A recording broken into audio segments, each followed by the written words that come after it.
Hi friends, மல்லிகைப்பூ season start ஆயிடுச்சுங்க. இது குண்டு மல்லி, அடுக்கு மல்லின்னு சொல்லுவாங்க. நல்லா பெருசாகவே பூக்கும், வாசனை பயங்கரமாக இருக்குங்க. குண்டு மல்லி கிடைச்சா கண்டிப்பாக வாங்கி வைங்க. நல்லா அடுக்காகவும் இருக்கும். ஒரு 10 பூ வச்சிங்கன்னா நல்லா வாசனையாக இருக்கும். நம்ம கட் பண்ணி விட்டு இப்போ எல்லாத்துலேயுமே மொட்டுக்கள் வச்சுருக்குதுங்க.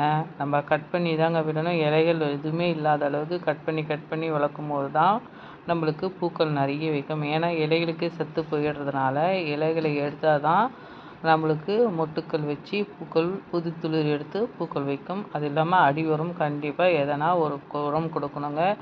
ஆர்கானிக்கோ இன்ஆர்கானிக்கோ எதோ ஒன்று, டிஏபியோ எப்சம் சால்ட்டோ சீவீடோ காய்கறி கழுவின தண்ணி இதெல்லாம் கண்டிப்பாக கொடுக்கணும்.